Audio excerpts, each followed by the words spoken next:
सहना भवतु सहनौ भुनक्तु सह वीर्यङ्करवावहै तेजस्विनावधीतमस्तु मा विद्विषावहै। ॐ शान्ति शान्ति। ॐ पूर्णमदः पूर्णमिदं पूर्णात् पूर्णमुदच्यते पूर्णस्य पूर्णमादाय पूर्णमेवावशिष्यते। ॐ शान्ति शान्ति शान्तिः। ॐ आप्यायन्तु ममाङ्गानि वाक्प्राणश्चक्षुश्रोत्रमथो बलमिन्द्रियाणि च सर्वाणि सर्वं ब्रह्म उपनिषदं माहं ब्रह्म निराकुर्याम् मा ब्रह्म निराकरोत्। अनिराकरणमस्त्वनिराकरणं मे अस्तु। तदात्मनि निरते यौपनिषत्सु धर्मास्ते मयि सन्तु ते मयि सन्तु। ॐ शान्ति शान्ति। श्रुतिस्मृतिपुराणानाम् आलयं करुणालयं नमामि भगवत्पादं शङ्करं लोकशङ्करं शङ्करं शङ्कराचार्यं केशवं बादरायणं सूत्रभाष्यकृतौ वन्दे भगवन्तौ पुनः पुनः। ईश्वरो गुरुरात्मेति मूर्तिभेदविभागिने व्योमवद्व्याप्तदेहाय दक्षिणामूर्तये नमः।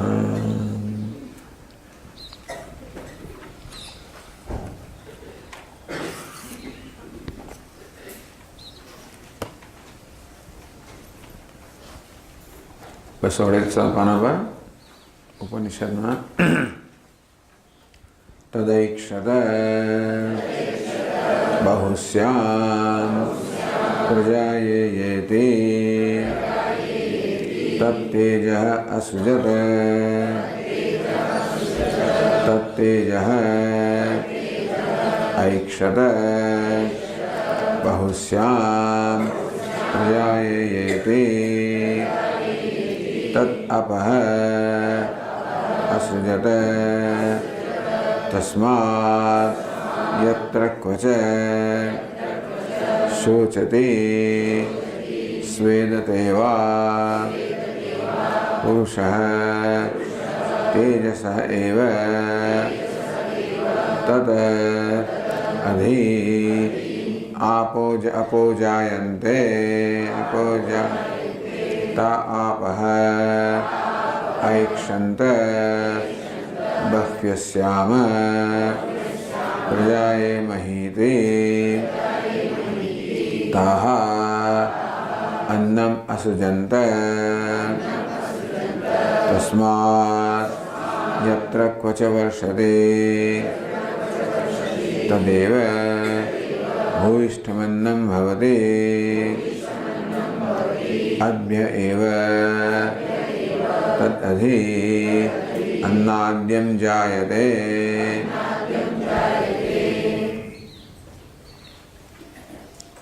तदैक्षत ये सत्स्वरूप परमात्मा है ईक्षण करे हो। बहुश्याम हूँ बहु बनी जाओ प्रजाए હું સારી રીતે જન્મ લઉં। આ ચર્ચા કરવામાં આવી કે પ્રજાએ પ્રકર્ષેણ જાય હું પ્રકૃષ્ટ રીતે સારી ઉત્તમ રીતે જન્મ લઉં।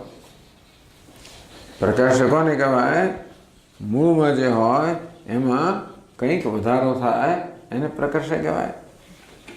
માણસ લખપતિ હોય અને કરોડપતિ બને તો પ્રકર્ષ થયો. MA થયો હોય અને PhD થાય તો પ્રકર્ષ થયો. તેવી રીતે આ પરમાત્માનો પ્રકર્ષ. કયા પ્રકારનો પ્રકર્ષ? તો કે એણે સર્વની ઉત્પત્તિ કરી. ઉત્પત્તિ પોતાના મૂળ સ્વરૂપનો ત્યાગ કર્યા વગર આ જગતની ઉત્પત્તિ કરી. કેવું કરવું? પ્રજાએ મારી પૂર્ણતાનો ત્યાગ કર્યા વગર, મારી અદ્વિતીયતાનો ત્યાગ કર્યા વગર હું આ સમગ્ર નામરૂપાત્મક જગતનું સર્જન કરું. સામાન્ય રીતે તો કારણમાંથી કાર્યનું સર્જન થાય ત્યારે કારણમાં પરિવર્તન આવે. માટીમાં પરિવર્તન આવે તો ઘડો બને. કુંભારમાં પણ કંઈક પરિવર્તન આંતરિક આવે ત્યારે ઘડો બને. એટલે કે સામાન્ય સર્જનની પ્રક્રિયામાં આ કારણ પોતાના સ્વરૂપનો ત્યાગ કરતો હોય છે અને ત્યારે કાર્યનું સર્જન થતું હોય છે. એ જાય, એ જન્મ લેવો, ઉત્પન્ન કરવું તો કે નહીં? પ્રજાએ મારા સ્વરૂપનો ત્યાગ કર્યા વગર હું આ સર્વ ઉત્પન્ન કરું.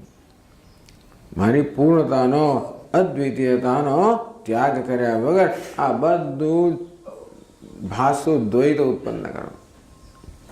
એટલે ગ્રંથકારે કહ્યું માયા.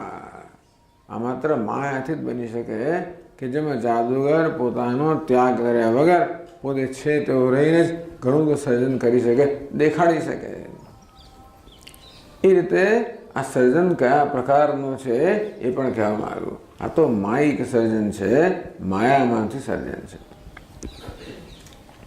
માયામાંથી જે સર્જાયું હોય એ મિથ્યા હોય, આભાસ જ હોય, સત્ય ના હોય.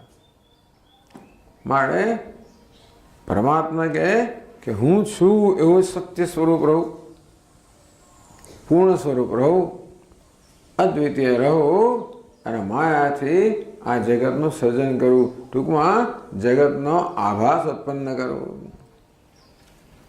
આ પરથી બ્રહ્મ સત્યમ, જે મૂળ કારણ બ્રહ્મ છે એ સત્ય છે. આ જગત તો માયાની ઉપજવાના કારણે મિથ્યા છે. આ મિથ્યા વસ્તુ ક્યારે પણ એના અધિષ્ઠાનમાં કોઈ પ્રકારની અસર ના કરી શકે. સાપ પેલો ગમે તો ઝેરેલો હોય, પરંતુ એ રજ્જુ સર્પ રજ્જુમાં કોઈ પ્રકારનું ઝેર લાવી ના શકે. ઝાંઝવાનો જળ ગમે તેટલું વિસ્તૃત હોય તો પણ રીત એના એક કણને પણ ભીંજવી ના શકે. તેમ આ ગમે તેટલું દ્વૈત હોય, વૈવિધ્ય હોય, બધું દેખાતો ભેદભાવ બધો હોય, છતાં પણ અધિષ્ઠાન જે સત સ્વરૂપ પરમાત્મા છે એના પર કોઈ અસર ના કરી શકે. એની અદ્વિતીયતામાં આંચ ના લાવી શકે, એની પૂર્ણતામાં આંચ ના લાવી શકે. આમ પરમાત્માની પૂર્ણતામાં, અદ્વિતીયતામાં કોઈ પ્રકારની આંચ આવ્યા વગર આ બધા દ્વૈતનું સર્જન થયું. આ બહુ અદ્ભુત વસ્તુ છે.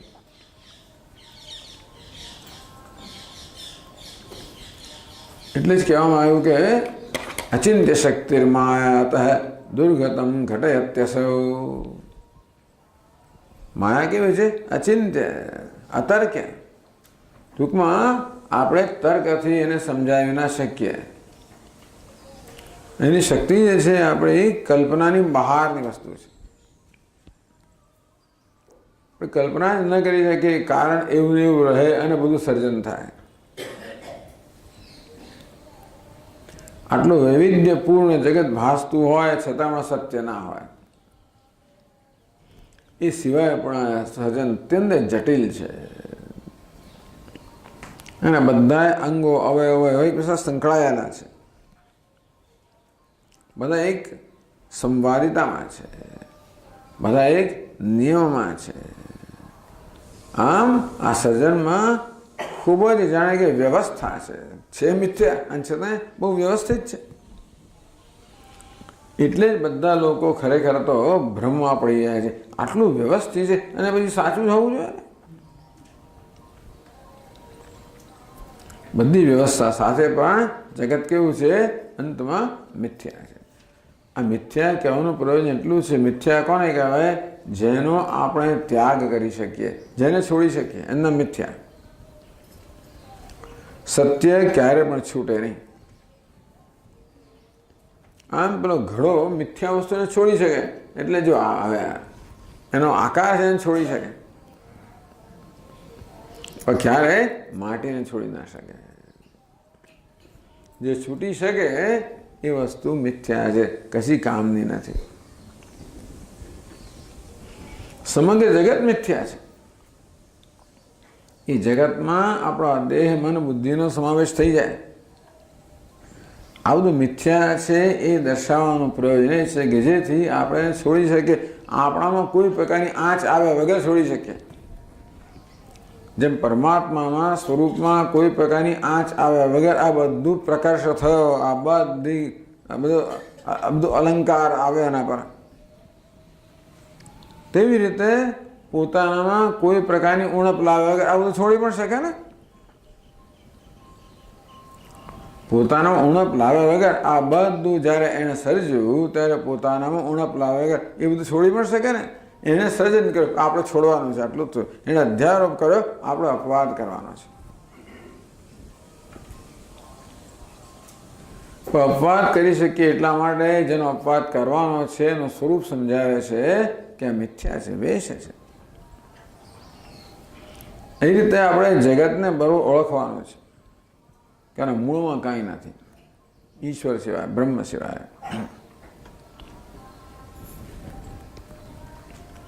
અચિંત્ય શક્તિ માયાત દુર્ગતમ ઘટયત્યસૌ ઉપાદાન નિમિત્તત્વે કલ્પેતે સતી માયા. સતી એટલે સત્સ્વરૂપ પરમાત્મામાં, બ્રહ્મમાં માયા વડે ઉપાદાનપણું અને નિમિત્તપણું, કારણપણું પણ જાણે કે કલ્પના થઈ. કારણ એટલે કે ભગવાન એ બ્રહ્મ જગતનું કારણ છે, એ પણ કોઈ સાચા મુખ્ય અર્થમાં નથી. એ કારણપણું પણ એના પર લાદવામાં આવ્યું. આપણે બ્રહ્મને જગતનું સર્જક કહીએ, પાલક કહીએ, સંહારક કહીએ, આવું કશું એનામાં છે નહીં. આ બધા ગુણો પણ એના પર આરોપિત કરવામાં આવે છે. તેમ બ્રહ્મ જગતનું સર્જક છે, કારણ છે. એવું કારણપણું પણ નથી, પણ માયા આ કારણપણાની કલ્પના કરે છે બ્રહ્મમાં, અને બ્રહ્મ જાણે જગતનું કારણ એવું દેખાડે છે. જેમ પેલું રજ્જુ સર્પનું કારણ હોય એવું ભાસે. રજ્જુ કે મેં તો કંઈ કર્યું જ નથી. સર્પનું સર્જન કરવા માટે રજ્જુમાં કોઈ પ્રકારનું પરિવર્તનની આવશ્યકતા હોત તો જ. એ તો મેં તો કંઈ કર્યું જ નથી. હું તો સર્પને જાણતું નથી, એટલે કે ટૂંકમાં એની તમારે કોઈ સંબંધ જ નથી. આ રીતે મુખ્ય અર્થમાં બ્રહ્મ કે સત સ્વરૂપ પરમાત્મા જગતનું કારણ પણ નથી. એનામાં કારણપણાની પણ માયા વડે કલ્પના કરવામાં આવી છે.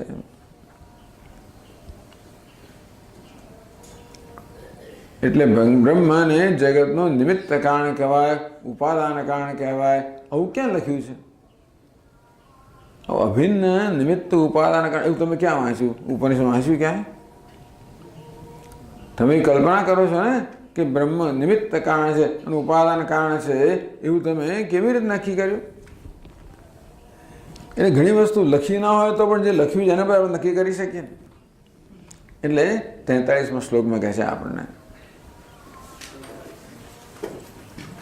પછી આ ચોપડીમાં આવે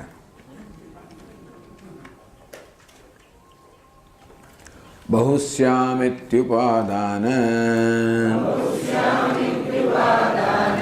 ભાવ પ્રોક્તો મૃદાદિવત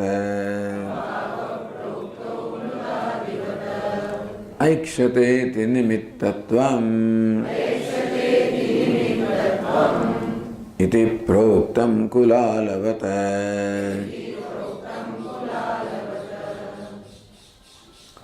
તો ભલે ઉપનિષદમાં આ નિમિત્ત કારણ, ઉપાદાન કારણ આવા શબ્દોનો પ્રયોગ ના થયો હોય,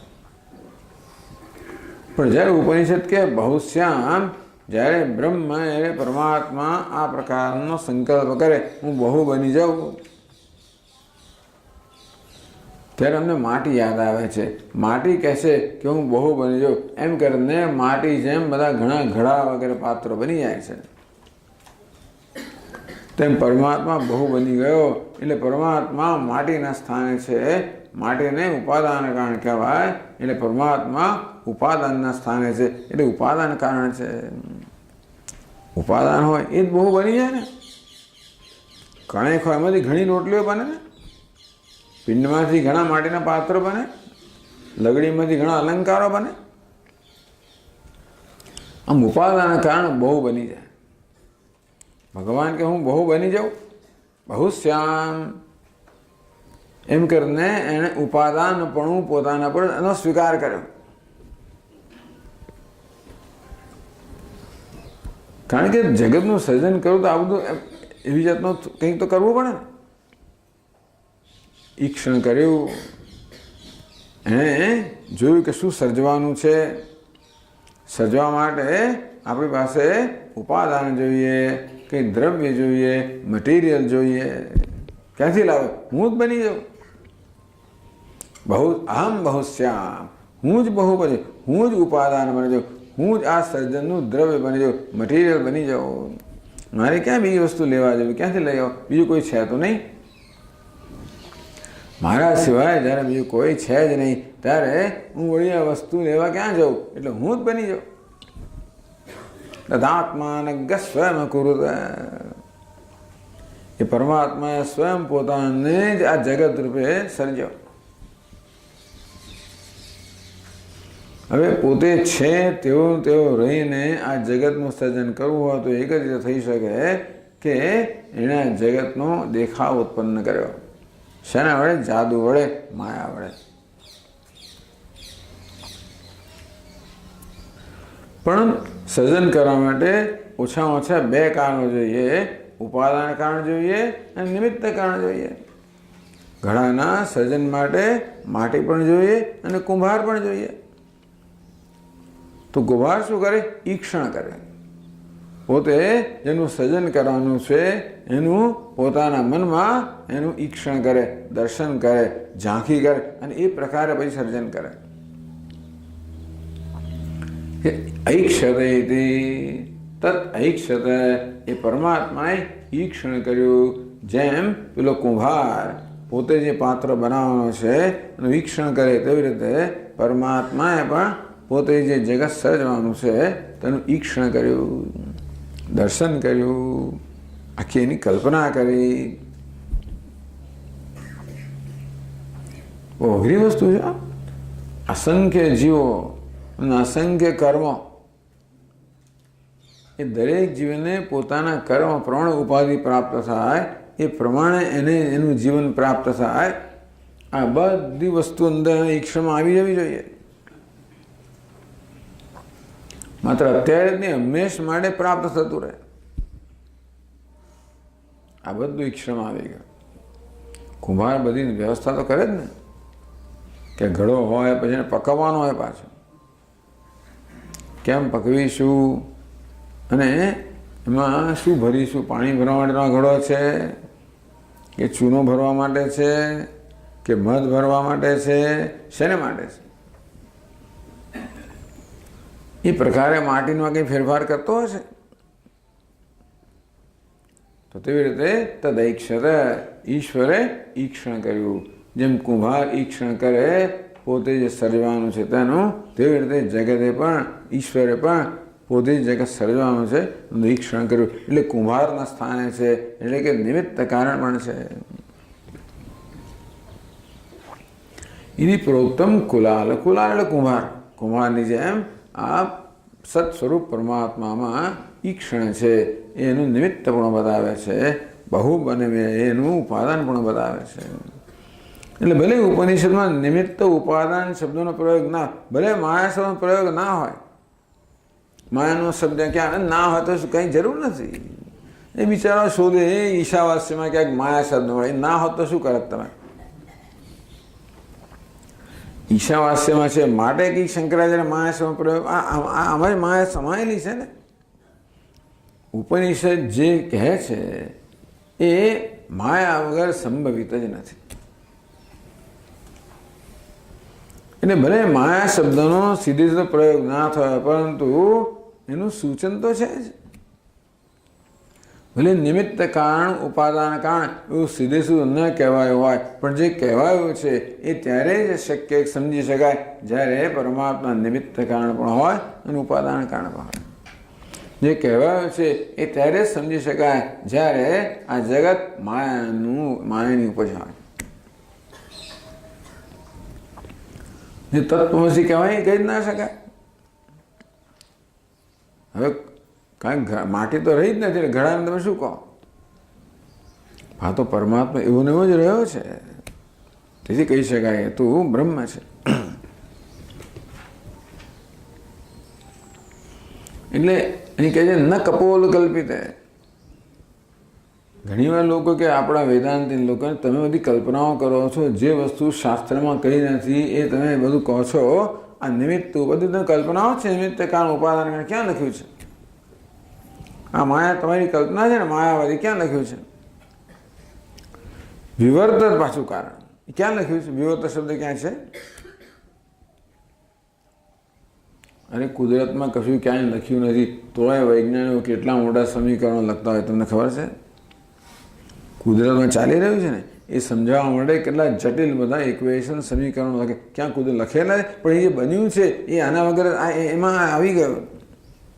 પેલું સફરજન પડ્યું, હવે ક્યાં લખ્યું જ કહ્યું? પણ એનો 32.114 ફીટ પર સેકન્ડ અંદર આવ્યું, એ સિવાય પડે નહીં આવી રીતે. એટલે કુદરતમાં જે થઈ રહ્યું છે એ સમજાવવા માટે આ બધા ઇક્વેશનો ઊભા કરવામાં આવ્યા. એને આપણે કહીએ પ્રક્રિયા કે મોડલ ઊભા કરવામાં આવ્યું. તો ઉપનિષદ જે કહે છે એ સમજવા માટે આ બધી પ્રક્રિયાઓ સર્જવામાં આવી, આ બધા ઇક્વેશનો રચવામાં આવ્યા. એટલે કુદરતમાં કંઈ ઇક્વેશન લખેલું પેલા વંચાયું નથી ન્યૂટનને. એને તો પણ સફરજન પડતું દેખાયું, એમની અંદર બધા ઇક્વેશન આવી ગયા. જો તમે જોતા હો તો એને માટે ઋષિ જોઈએ, એને દ્રષ્ટા કહેવાય. એમાં મંત્રો દેખાય કે બધા સમીકરણો દેખાય, જે છે એ આ રીતે પોતાનું અર્થઘટન કરે, પોતાની જાતનું પ્રગટ કરે. હવે તદ ઐક્ષત એને ઈક્ષણ કર્યું. પણ આપ તો કહો છો પરમાત્મા એકલો જ છે, બીજું કંઈ છે જ નહીં, એક અદ્વિતીય છે. એમણે ઈક્ષણ કર્યું, એણે દર્શન કર્યું. એની પાસે એને શામાં દર્શન કર્યું? એણે દર્શન કર્યું એટલે શું? કે ઈક્ષણને, દર્શનને, સંકલ્પને કેવી રીતે સમજાવવાનો? તો પછી એના શ્લોકમાં કહે છે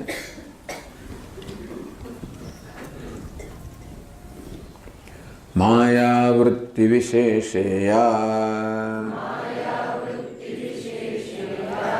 ચિચ્છાયા સૌ સદીક્ષણમ ઈક્ષિત્વા સસૃજે તેજઃ તાદૃક સંકલ્પ લીલયા.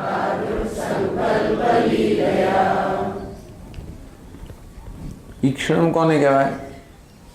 તો આપણે જ્યારે આ કુંભાર જ્યારે સર્જન કરે કે આપણે કયું સર્જન કરીએ ત્યારે ઈક્ષણ જો આપણા મનની એક વૃત્તિ છે ને, સ્વેટર ગૂંથવું હોય તો આપણા મનમાં પહેલાં સ્વેટરનો ખ્યાલ આવી જાય, એ મનની વૃત્તિ, ઈક્ષણ એ મનની વૃત્તિ જ છે. પહેલો હું સંકલ્પ કરું મારે સ્વેટર બનાવવું છે, એ સંકલ્પનો એક વૃત્તિ છે.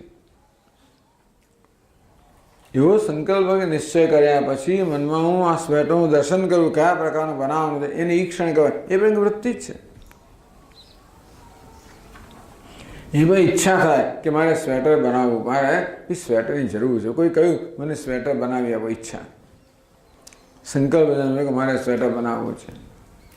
પછી ઈક્ષણ થયું, પછી આપણે એનું દર્શન કર્યું કે આવું સ્વેટર બનાવવું છે. આ બધી મનની વૃત્તિઓ જ છે. તો તેવી રીતે ઈશ્વરના મનમાં પણ વૃત્તિઓ જન્મી. એનું મન એટલે માયા. માયા ઈશ્વરનું મન છે, એ સમષ્ટિ મન. આપણા મનની અંદર પણ એક વ્યક્તિગત સર્જન શક્તિ છે, જે દ્વારા આપણે સ્વપ્નમાં આપણા સ્વપ્ન જગતનું સર્જન કરીએ છીએ, કે જાગ્રતમાં આપણે ઘણું સર્જન કરીએ છીએ. ભગવાને તો આ સર્જન કર્યું, એના પર હું પાછું સર્જન કરું. મારી બેન ને મારી મા ને મારો પિતા ને મારી પા ને ફલાણું ઢીકણું, આ બધું આપણું સર્જન છે ને. આ સારું છે ને ખરાબ છે ને ગમે છે ને નથી ગમતું, આ બધું આપણું સર્જન છે પાછું.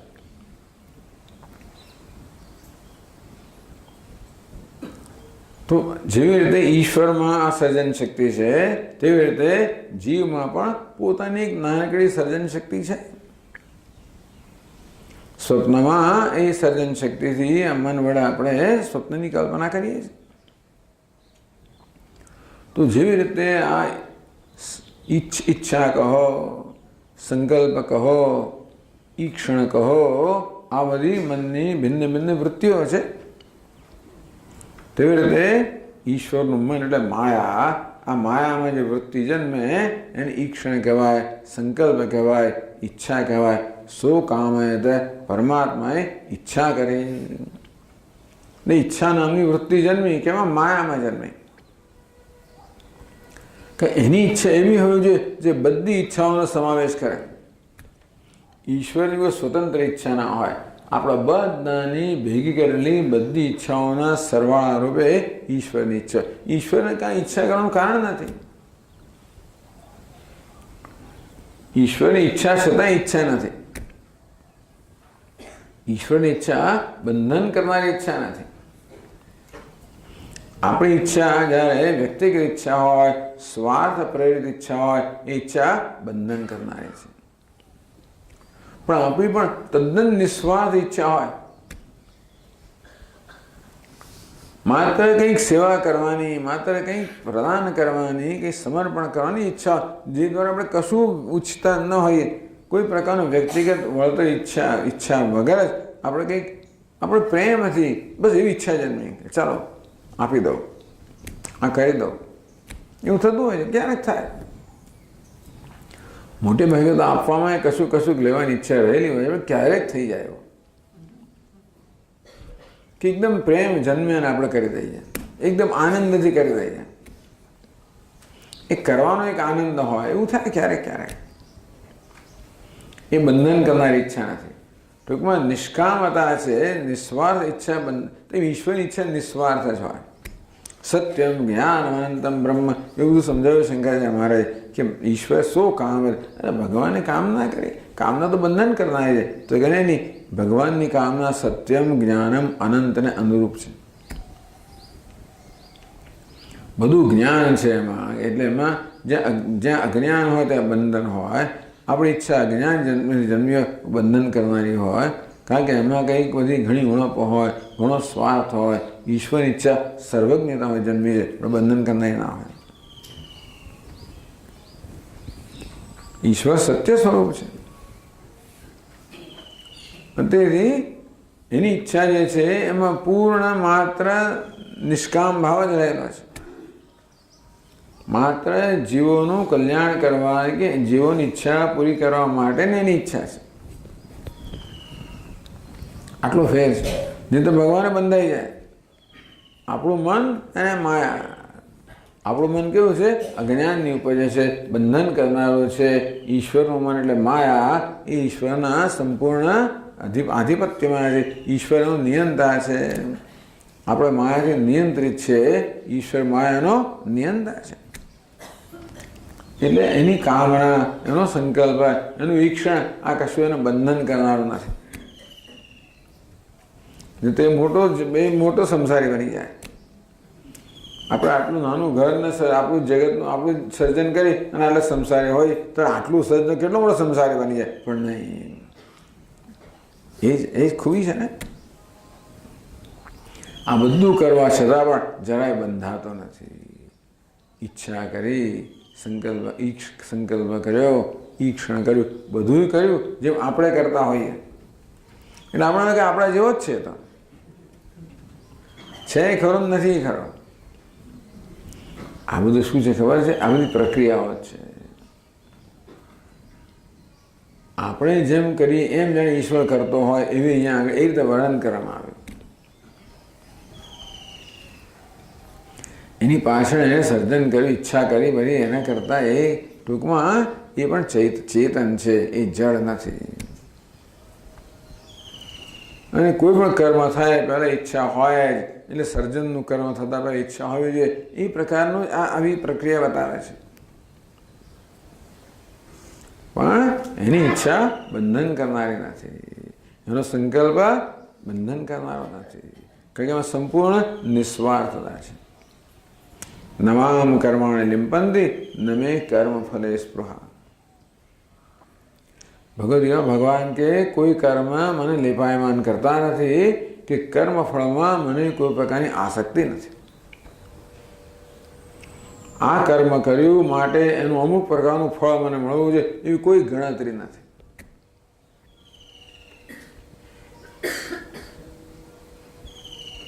એટલે શંકરાચાર્ય મહારાજ કે બીજો કોઈ મનુષ્ય પણ આ પ્રકારે કર્મ કરે તો એ પણ મુક્ત થાય. નમામ કર્માણિ લિંપંતિ ન મે કર્મ ફલે સ્પૃહા. જન્મ કર્મ છે મે દિવ્યમ. મારો જન્મ પણ દિવ્ય છે અને કર્મ પણ દિવ્ય. દિવ્ય એટલે શું? અકર્તા છું ને જાણે કર્મ કરું છું, અજન્મા છું ને જાણે જન્મ લઉં છું.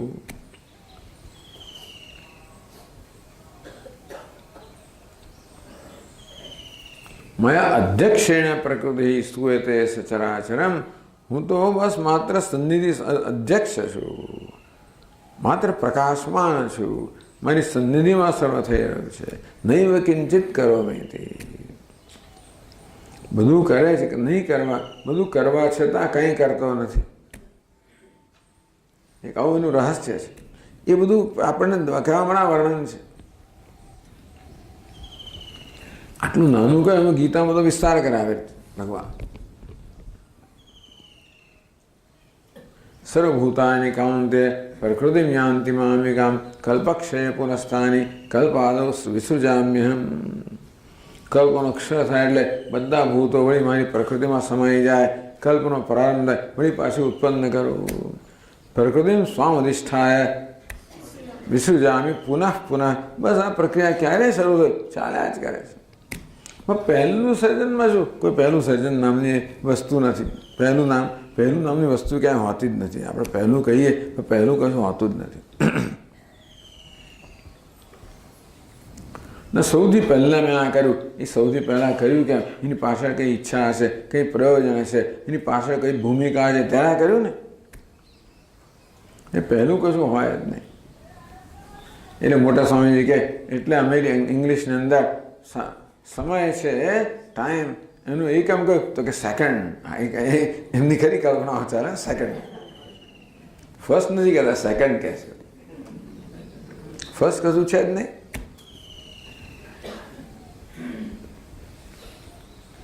આ પ્રકારે તો અહીં જે કહેવામાં આવ્યું એનું આ પ્રકારે વિસ્તારથી વર્ણન આપણે બીજા ગ્રંથોમાં પ્રાપ્ત થાય. માયા વૃત્તિ વિશેષાયા ચિચ્છાયા. પછી એને માટે આ પ્રક્રિયા રચી. માયા એટલે સર્જન શક્તિ. સર્જન શક્તિ તો હોય પણ એ સુષુપ્ત છે. પ્રલયમાં આ સર્જન શક્તિ સુષુપ્ત છે. અને જેવો સર્જનનો સંકલ્પ હતો કે શક્તિ જાગૃત થઈ, જાગૃત કરવામાં આવી. જેવી રીતે કોઈ પેલો શિલ્પી હોય એનામાં શિલ્પ શક્તિ છે ખરી, સુષુપ્ત છે. આમ સામાન્ય જઈ રહ્યો, રસ્તા પર જઈ રહ્યો છે આપણે જેમ જતા એમ, તે વખતે એ માત્ર માણસ જ છે, કોઈ શિલ્પી નથી. ભાઈ પથ્થરને જોયો અને એકદમ જ એનો પેલી એની સર્જનાત્મક શક્તિ જાગૃત થઈ ગઈ. તો એ શિલ્પ કરી શકે, નહીંતર ના કરી શકે. એની સર્જન શક્તિ જાગૃત થાય તો જ સર્જન કરી શકે. આપણે પણ રસોઈ કરવાની શક્તિ સર્જન જાગૃત થવી જોઈએ. થાય નહીં આપણાથી, કશું થાય નહીં. કાગળ ના લખાય, આપણે પેન હાથમાં શું લખવું? અંદરનું કે લખાણની પેલી વસ્તુ જાગૃત થાય ત્યારે લખાય ને. કશું અન્ય માણસ ઘણો બેસી જ રહ્યો છે, આપણે કશું જ નહીં, કે કંઈ જાગૃત થતું ના તો કંઈ થાય જ નહીં.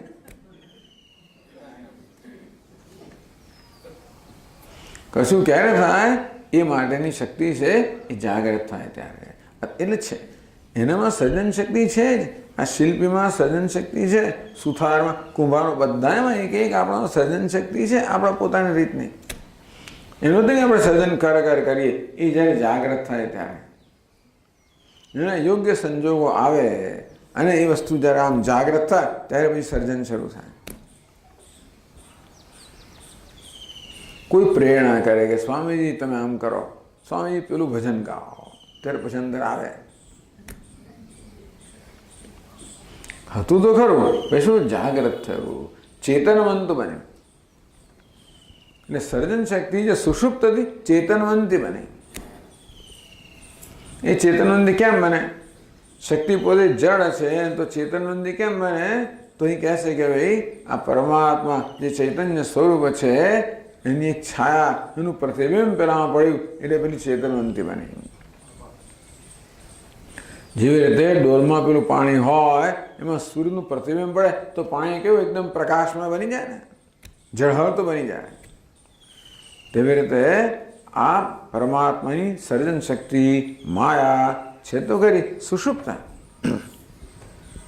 એમાં પરમાત્માની ચેતનતાનું એક પ્રતિબિંબ પડ્યું એટલે માયા ચેતનવંતી બની. એટલે ચિત્ત છાયા સૌ સદીક્ષણમ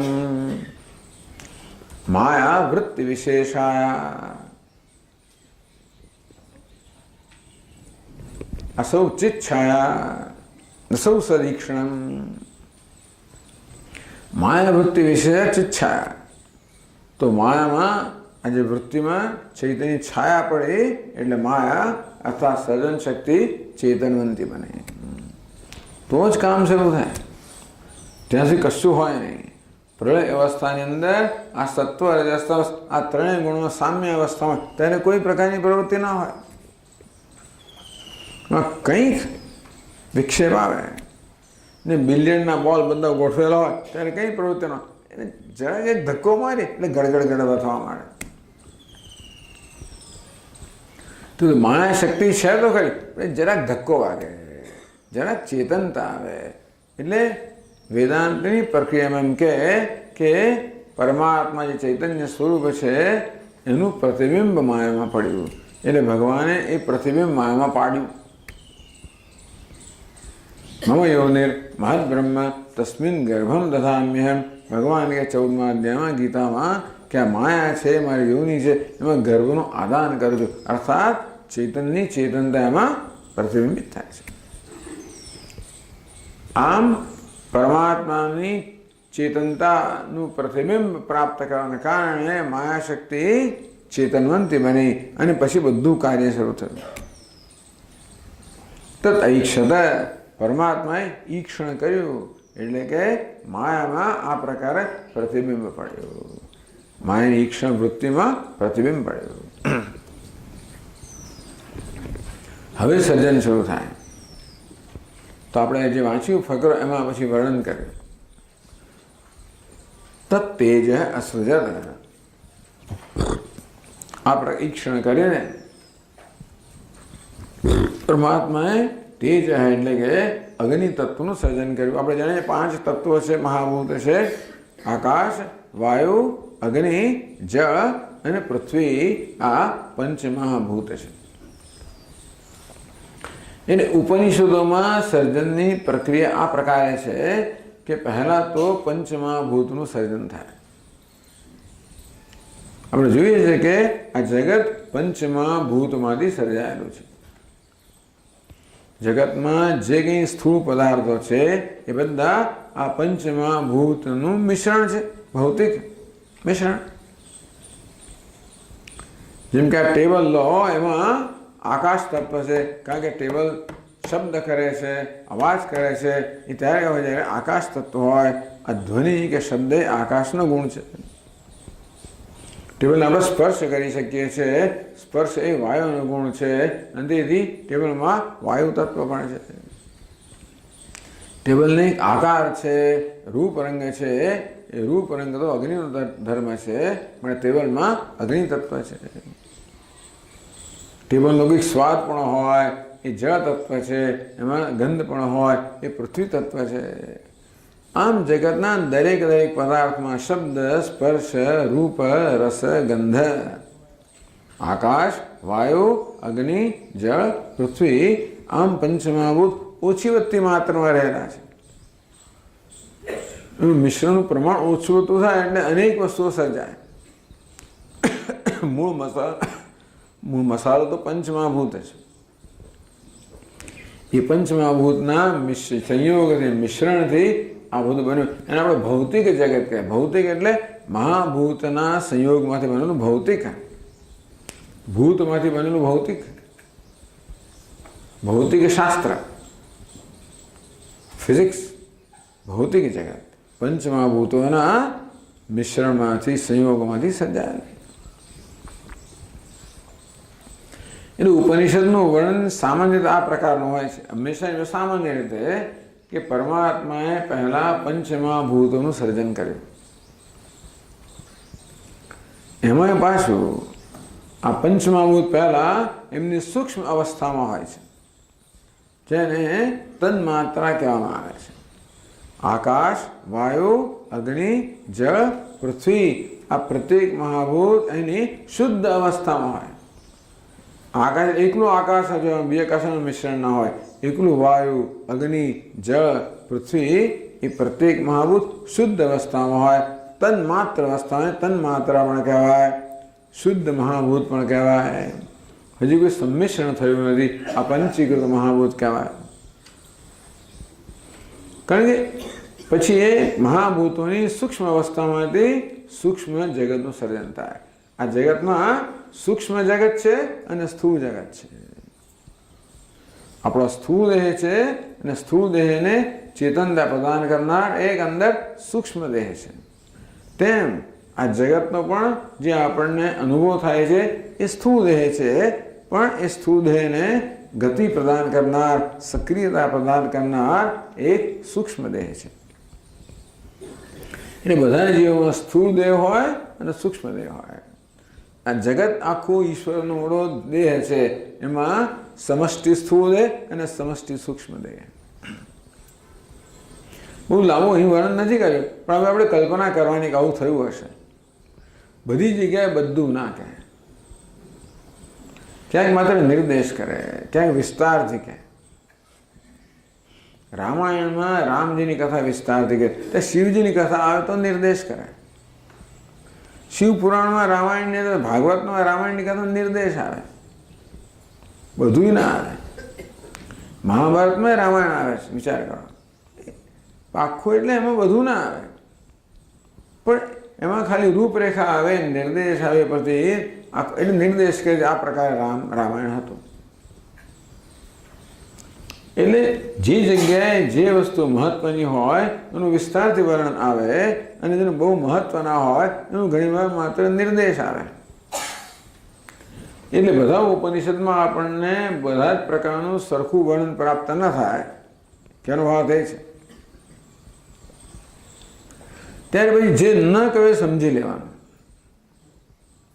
ક્યાંક બીજે કહ્યું હોય ને એટલે સમજી લેવાનું. રામજી વનમાં ક્યારે જાય? આ બધું થઈ ગયું હોય ત્યારે. મંથરા ના હોય, પછી કઈ કઈ હોય ને દશરથ, આ બધું તો વનમાં ગયા એટલું જ કહે એટલે પેલું બધું સમજી લેવાનું. ત્યાં વિસ્તારથી કહ્યું એ સમજી લેવાનું.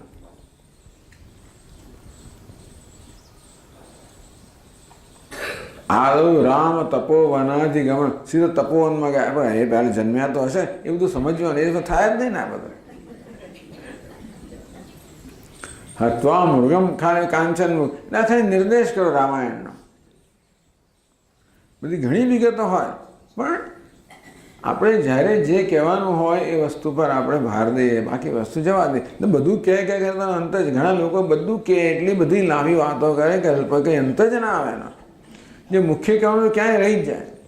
એકવાર એક ફોન આવ્યો રાત્રે 55 મિનિટ પર થઈને, એનું કંઈ શું એનું એ શેના મળે ફોન તો ખબર જ ના આપણે. મારે ક્લાસમાં જવાનું છે, હું જઉં છું. જવાનું હતું જ, તો હું 20 મિનિટ મોડો પડ્યો હતો સત્સંગમાં. એટલે કશું વસ્તુઓનો કહેવાનો પ્રારંભ કરતા પહેલાં કયા પ્રયોજનથી આપણે કહીએ છીએ, શું પહોંચાડવા માંગીએ છીએ એ મહત્વનું છે. એ પહોંચે અને બીજા લોકો ગૂંચવાઈ ન જાય બીજી બધી વિગતોની અંદર. હવે એક શિસ્ત હોવું જોઈએ, ડિસિપ્લિન હોવું જોઈએ. નહીં તો ભાઈ આપણે લોકો ગૂંચવાઈ જતા હોય બિચારા, કે શેને માટે આ બધું કહ્યું. એક કલાકના પ્રમાણે થયું શું કયું એ પ્રશ્ન રહી જતો ઘણી વાર. એટલું આડું અડું ચારે બાજુનું હોય બધું, ક્યાં ખબર આપણે કે આમાં કયો વિષય હતો, આમાં મહત્વનું શું હતું, શું ગ્રહણ કરવાનું હતું, શું નહોતું, ખબર ના પડે. એટલે આવું ઉપનિષદને પોસાય નહીં, શાસ્ત્રનામ ના પોસાય. એટલે મહત્વનું જે કહેવાનું છે એ કે બાકીનાનો નિર્દેશ કરે, બધી જગ્યાએ બધી વિગતો નાખે. એટલે અહીં આટલું જ કહ્યું, તત્તેજ અસૃજત, એણે અગ્નિ તત્વનું સર્જન કર્યું, પછી કહેશે જળ તત્વનું સર્જન કર્યું, પછી પૃથ્વી તત્વનું સર્જન કર્યું.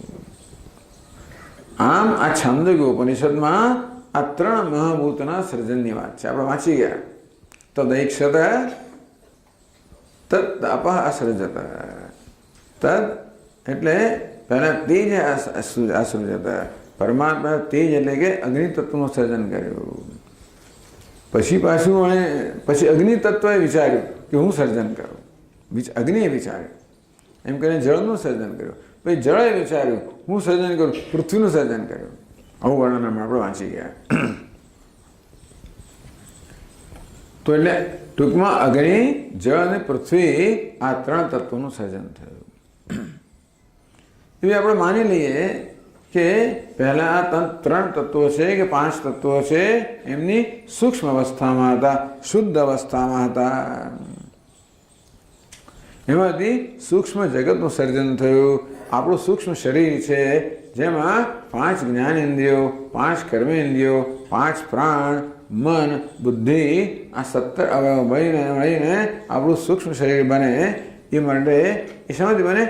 પંચ મહાભૂતની સૂક્ષ્મ અવસ્થામાંથી આપણું સૂક્ષ્મ શરીર બને.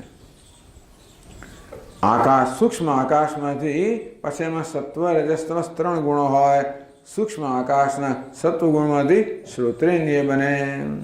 સૂક્ષ્મ વાયુના સત્વગુણમાંથી સ્પર્શેન્દ્રિય બને. સૂક્ષ્મ અગ્નિના સત્વગુણમાંથી ચક્ષુરેન્દ્રિય બને. સૂક્ષ્મ જળના સત્વંશમાંથી રસનેન્દ્રિય બને. સૂક્ષ્મ પૃથ્વીના સત્વગુણમાંથી ઘ્રાણેન્દ્રિય બને. અને એ પંચમહાભૂતના સમષ્ટિ સત્વંશમાંથી અંતઃકરણ બને. આવું તત્વબોધમાં વાંચી લેવાનું, ટૂંકમાં આ બધું વર્ણન. એટલે એ આ બધું વર્ણન કરવાનું અહીંયા પ્રયોજન નથી. એક અદ્વિતીય વસ્તુને ધ્યાનમાં રાખે. આ બધું વર્ણન કરે તો પેલું આપણે પેલું ભૂલી જઈએ એક અદ્વિતીયતા. એટલે આ બધું માની લો કે આવું થઈ ગયું હશે. પછી રજસંશ, આકાશના રજસંશમાંથી વાણી વાઘ ઇન્દ્રિય બની. વાયુના રજસંશમાંથી આપણા હાથ બન્યા. પછી અગ્નિના રજસંશમાંથી પગનું સર્જન થયું. જળના રજસંશમાંથી જનનેન્દ્રિયનું સર્જન થયું. પૃથ્વીના રજસંશમાંથી ગુદાનું સર્જન થયું. એ બધાના સમષ્ટિ રજસમાંથી પ્રાણનું સર્જન થયું. આ રીતે આપણા સૂક્ષ્મ શરીર જે 5 જ્ઞાનેન્દ્રિયો, 5 કર્મેન્દ્રિયો, 5 પ્રાણ, મન અને બુદ્ધિ, એ બધા અવયવ બનેલું સૂક્ષ્મ શરીર છે, એનું સર્જન આ પંચમહાભૂતના સૂક્ષ્મ અવસ્થામાં થયું. પછી આવ્યું સ્થૂળ જગતનું. પણ સૂક્ષ્મ મહાભૂતમાંથી સ્થૂળ જગતનું સર્જન ના થાય. એટલે શું થાય? એ પંચમહાભૂતોનું અંદર પરસ્પર મિશ્રણ થયું, જેથી એ સ્થૂળ બની ગયા. અને તમામ અંશનું પરસ્પર મિશ્રણ થયું, જેને પંચીકરણ કહે, કે જેને અહીંયા છંદોગમાં ત્રિવૃત્તકરણ કહ્યું. એટલે પંચમહાભૂત તથા સૂક્ષ્મમાંથી સ્થૂળ બન્યા. એ સ્થૂળ પંચમહાભૂતની સ્થૂળ અવસ્થામાંથી આ સ્થૂળ જગતનું અને આપણા સ્થૂળ દેહનું સર્જન થયું. આ પ્રકારે સર્જન કર્યું. પછી 14 ભુવન બનાવ્યા, બધું બનાવ્યું. 7 ઉત્પન્ન લોક, ભૂ ભુવ સ્વ મહા જન તપ સત્યમ. 7 નીચે અતલ તલ શીતલ તલાતલ રસાતલ મહાતલ પાતાલ. 7 નીચેના 14 ભુવન. એની આસપાસ લોકાલોક પર્વત, એને વળી પાછી ઘેરી વળેલી પૃથ્વી, એને ઘેરે વાળો સમુદ્ર, આવડો બ્રહ્માંડ સર્જા. એટલે આ બધું વર્ણન નથી, પણ સમજવાનું કે આવું થયું. પણ આ તો તમે કહ્યું ને, એનું પહેલા કહ્યું હતું ને, એટલે અત્યારે નથી કહેતા.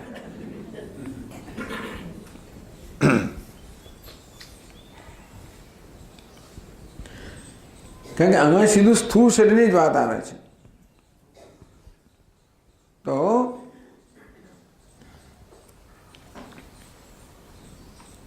હવે આગળ એટલે આપણે જે 44મો શ્લોક જે આપણે જોઈ રહ્યા હતા આમાં, કારણ કે પહેલી શ્લોકની પહેલી પંક્તિ છે એ પહેલા ખંડમાં જાય છે, બીજી પંક્તિ બીજા ખંડમાં જાય, એટલે વિષયાંતર થાય છે ત્યાં. માયા વૃત્તિ વિશેષાયા ચિચ્છાયા અસૌ સદીક્ષણમ. તો માયાની વૃત્તિ વિશેષમાં ચૈતન્યની છાયા પડી, એનું નામ ઈક્ષણ. એટલે કે માયા શક્તિ ચેતનવંતી બની, એનામાંથી સર્જનનો પ્રારંભ થયો. એટલે કલ્પના કરીએ કે આ પંચમહાભૂત સર્જાયા હશે, પરંતુ છાંદોગ્ય ઉપનિષદમાં પંચમહાભૂતને બદલે 3 મહાભૂતનું જ વર્ણન છે. આકાશ અને વાયુ આ 2 તત્વોનું વર્ણન નથી, માત્ર તેજ કહો, અગ્નિ કહો. અગ્નિ અપ એટલે જળ, અગ્નિ જળ અને પૃથ્વી. અગ્નિ માટે તેજસ શબ્દ વપરાયો, જળ માટે અપ શબ્દ વપરાયો, પૃથ્વી અન્ન શબ્દ વપરાયો. તેજ અપ અન્નમ, આટલું અનુસર્જન થયું. તો બીજી પંક્તિમાં કહ્યું, ઈક્ષિત્વા સસૃજે તેજ તાદૃક સંકલ્પ લીલયા. ઈક્ષિત્વા તદ ઐક્ષત, પરમાત્માએ ઈક્ષણ કર્યું. તદ તેજ અસૃજત કે સસૃજે, પરમાત્માએ તેજ એટલે કે અગ્નિ તત્વનું સર્જન કર્યું. એ સર્જન કરવામાં પરમાત્માને કેટલો શ્રમ પડ્યો છે. આપણે તો કશું કરવું હોય તો કેટલો શ્રમ લેવો પડે ને, એ વગર કંઈ થાય? શ્રમ વગર થતું હોત તો હિન્દુસ્તાનમાં કોઈ તકલીફ હોત જ નહીં, કોઈ ગંદકી ના હોત, ના હોત, કશું ના હોત. શ્રમ વગર થતું હોત. શ્રમ પડે છે, કમર વાળવી પડે છે, એ તકલીફ છે ને, એટલે થતું નથી. તો આપણે તો આટલું નાનું સફાઈ કરવી હોય ને, ચા બનાવવી હોય ને, રસોઈ કરવી હોય ને, આટલું ઘરનું કામ કરવું હોય તો સાંજે થાકીને લોથ થઈ જઈએ છીએ. ભગવાને આટલું મોટું સર્જન કરવું હોય તો કેટલો થાકીને લોથ થઈ. વિચારો, કલ્પના કરો કે આટલું બધું કરવાનું હોય તો એને શું થયું હશે? પરસેવો થઈ ગયો હશે બિચારાને.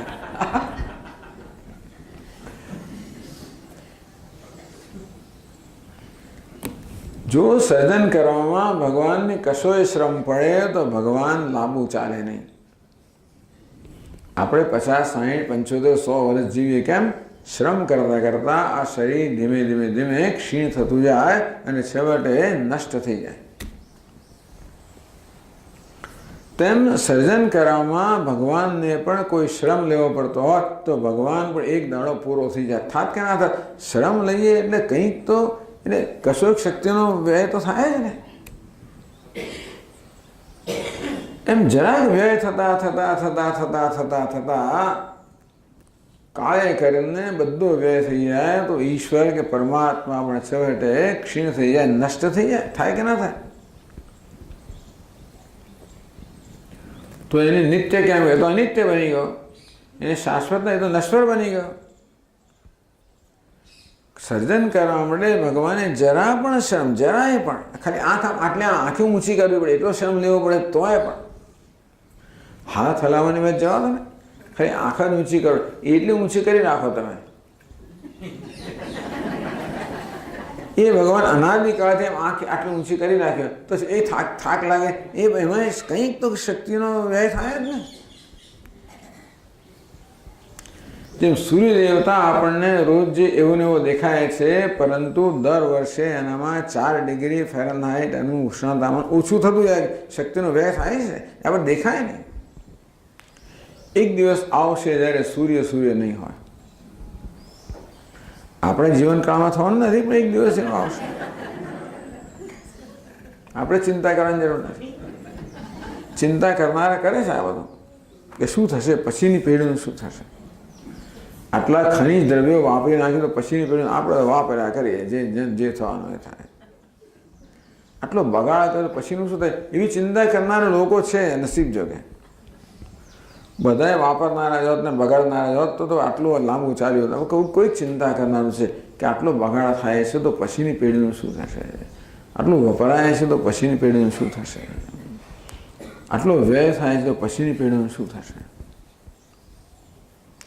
લોકો આવી પ્રવૃત્તિઓ કરે તો પછીની પેઢીનું શું થશે, વગેરે વગેરે. કારણ કે કંઈ પણ કરવામાં કશોક વ્યય થતો હોય છે, વસ્તુ ખર્ચાતી હોય છે, અને છેવટે ખર્ચાઈને નષ્ટ થઈ જતી હોય ને ભલભલી વસ્તુ. તેમ ઈશ્વરને પણ સર્જન કરવામાં જરા પણ શક્તિનો વ્યય થતો, જરા પણ સૂક્ષ્મ વ્યય થતો હોય તો એ ધીમે ધીમે કરતાં કરતાં છેવટે લાખો કરોડો અબજો ફલાણા વર્ષની અંદર એટલા સમયકાળની અંદર ઈશ્વર પણ છેવટે ખૂટી જાય, નષ્ટ થઈ જાય.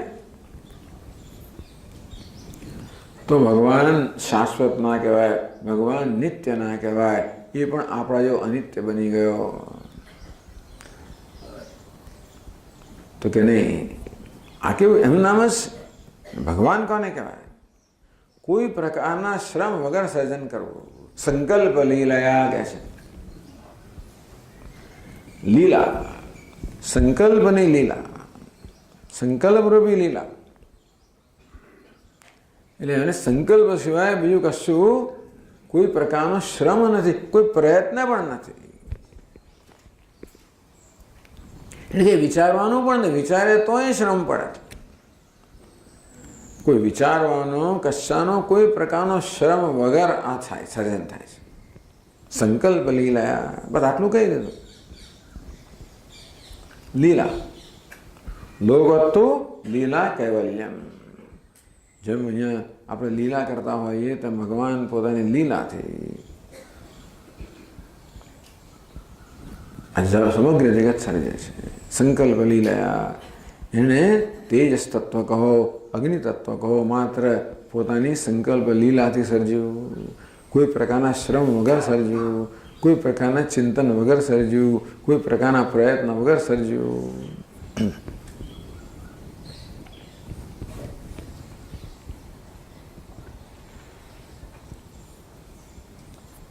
ત્યાર પછી જળનું સર્જન થયું, ત્યાર પછી પૃથ્વીનું સર્જન થયું.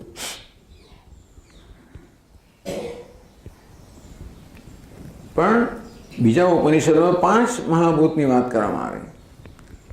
મેં કહ્યું પ્રમાણે આ છંદોગ્ય ઉપનિષદમાં માત્ર 3 મહાભૂતની વાત કરવામાં આવી, અગ્નિ, જળ અને પૃથ્વી. પણ છે તો 5 મહાભૂત.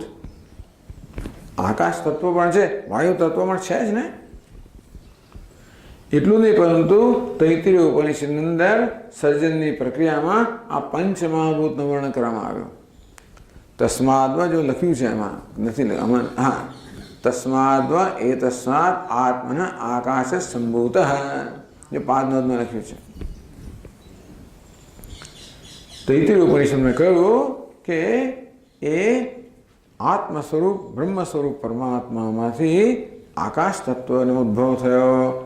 આકાશાદ વાયુ, આકાશમાંથી વાયુ, વાયુ અગ્નિ, વાયુમાંથી અગ્નિ, અગ્નિ આપ, અગ્નિમાંથી જળ, અદ્ય પૃથ્વી, જળમાંથી પૃથ્વી. આકાશ, વાયુ, અગ્નિ, જળ, પૃથ્વી, એમ ત્યાં 5 મહાભૂતનું વર્ણન. એ તો 3 મહાભૂતનું વર્ણન થયું. આવું કેમ? એવો પ્રશ્નનો પછી ઉત્તર આપે છે, આપણે પછીના ક્લાસમાં જોઈશું. ઓમ પૂર્ણમદ પૂર્ણમિદમ પૂર્ણાત પૂર્ણસ્ય પૂર્ણમાદાય પૂર્ણમેવાવશિષ્યતે.